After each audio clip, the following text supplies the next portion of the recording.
Medical devices, metro, defence system, ये company हर जगह अपनी प्रेजेंस बना चुकी है। क्या ये आईपीओ एक मल्टी सेक्टर ग्रोथ स्टोरी हो सकता है?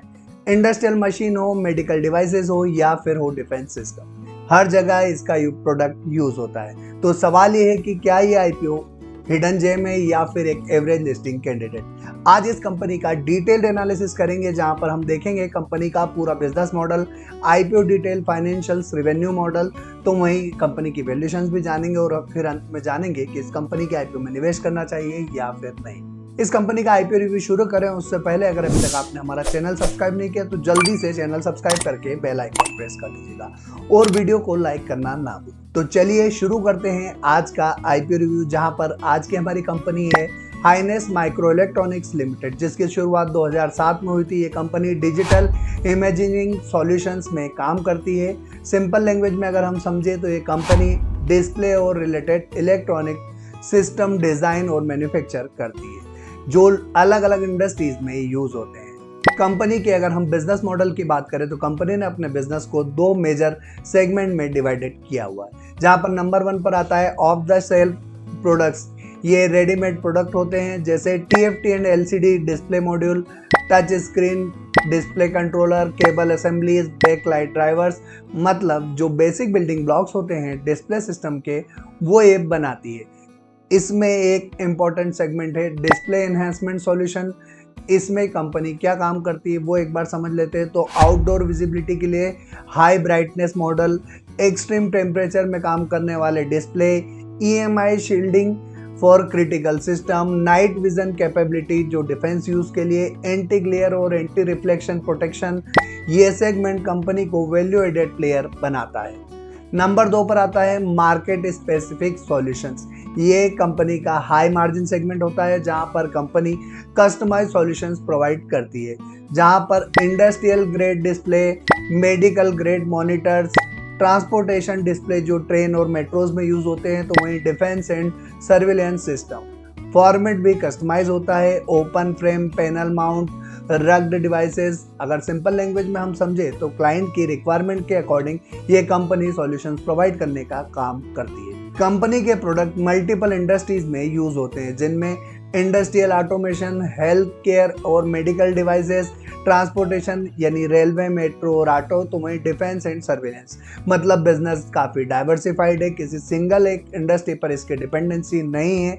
अब यहाँ पर हम एक इम्पॉर्टेंट चीज़ समझते हैं कि ये कंपनी सेमीकंडक्टर कंपनी नहीं है, बल्कि डिस्प्ले इकोसिस्टम का प्लेयर है। मतलब चिप नहीं बनाती, लेकिन फाइनल यूजेबल डिस्प्ले सिस्टम बनाती है। इसका फ़ायदा ये होता है कि ये lower capex compare to chip manufacturing होती है, फास्टर स्केलेबिलिटी होती है, और अगर इसके साथ रिस्क देखें तो टेक्नोलॉजी डिपेंडेंसी और कंपटीशन फ्रॉम ग्लोबल प्लेयर कुछ रिस्क हो सकती है।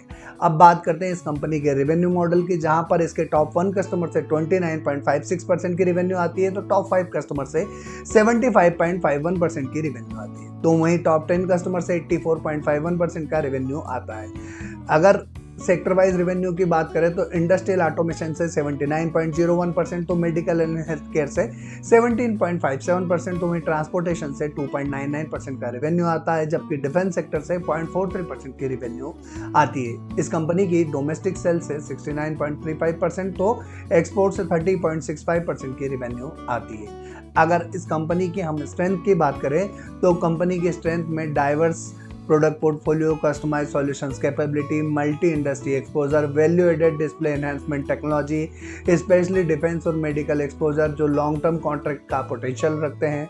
हर आईपीओ के साथ कोई ना कोई रिस्क होती है, वैसे ही अगर इस आईपीओ के साथ रिस्क देखें तो हाई कंपटीशन है, स्पेशली ग्लोबल प्लेयर्स के साथ। टेक्नोलॉजी फास्ट इवोल्यूट होती है, क्लाइंट डिपेंडेंसी इन प्रोजेक्ट बेस्ड बिजनेस रहता है, और साथ ही साथ मार्जिन फ्लक्चुएशंस हो सकता है। अब बात करते हैं कंपनी की आईपीओ डिटेल की, जहां पर 24 मार्च के दिन आईपीओ शुरू हो चुका है, 27 मार्च तक खुला रहेगा। टेंटेटिवली 2 अप्रैल के दिन लिस्टिंग हो सकती है। 10 रुपये फेस वैल्यू वाला है, शेयर 114 से 120 रुपये का प्राइस बैंड होने वाला है।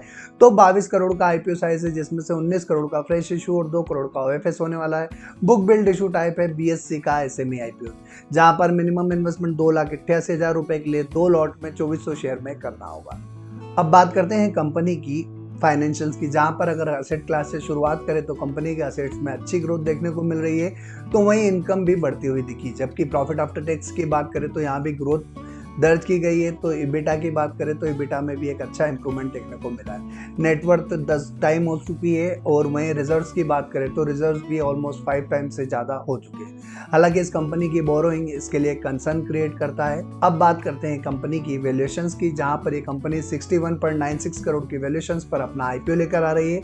अगर फाइनेंशियल रेशियो पर नजर डालें तो आरओई, आरओसी और रिटर्न ऑन नेटवर्थ में गिरावट देखने को मिल रही है, जबकि डेब्ट टू इक्विटी रेशो में ग्रोथ देखने को मिली है। वहीं अगर हम ईबिटा मार्जिन की बात करें तो इम्प्रूव हुए हैं। Price to book value decrease जरूर हुई है, लेकिन अभी भी 4.20 के आसपास है, यानी प्रीमियम वैल्यूएशंस की ओर इंडिकेट करता है। ईपीएस बेहतर है, और आफ्टर आईपीओ इस कंपनी का पीई और अट्रैक्टिव हो जाएगा। अब बात करते हैं आईपीओ से आने वाले पैसे का उपयोग कहाँ किया जाना है। तो कैपेक्स में 5.27 करोड़, तो वर्किंग कैपिटल में 6.71 करोड़, तो वहीं डेब्ट रीपेमेंट में 1.89 करोड़ का उपयोग होने वाला है। रिमेनिंग अमाउंट जो है वो जनरल कॉर्पोरेट पर्पस के लिए उपयोग में आने वाला है। अब बात करते हैं ग्रे मार्केट प्रीमियम की, लेकिन दोस्तों उससे पहले अगर अभी तक आपने हमारा चैनल सब्सक्राइब नहीं किया तो जल्दी से चैनल सब्सक्राइब करके बेल आइकॉन प्रेस कर दीजिएगा, और साथ ही साथ वीडियो को लाइक जरूर कर दीजिएगा। ग्रे मार्केट में फिलहाल कोई भी डिमांड देखने को नहीं मिल रही है, और ग्रे मार्केट की डिमांड के आधार पर किसी भी कंपनी के आईपीओ में निवेश ना करें, क्योंकि जीएमपी कभी भी बढ़ या घट सकती है।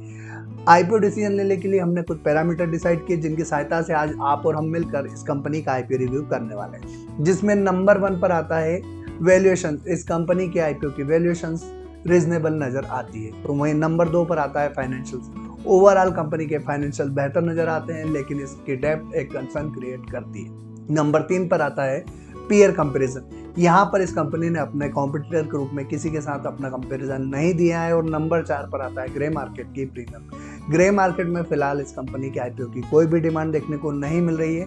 और नंबर 5 पर आता है मार्केट सेंटिमेंट।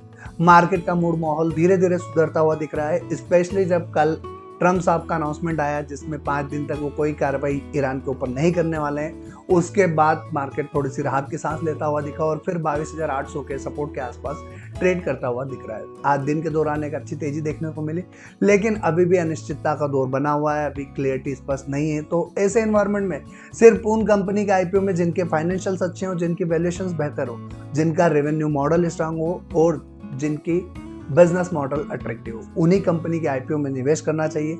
फिलहाल मैं इस कंपनी के आईपीओ से दूर रहने वाला हूँ, लेकिन दोस्तों आपको मेरे डिसीजन पे अपना कोई भी डिसीजन नहीं लेना है।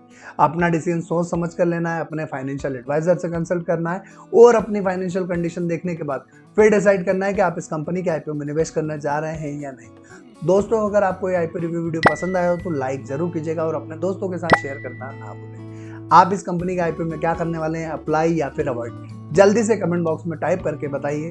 फिर मुलाकात होगी, आज के लिए इतना ही, तब तक के लिए जय हिंद।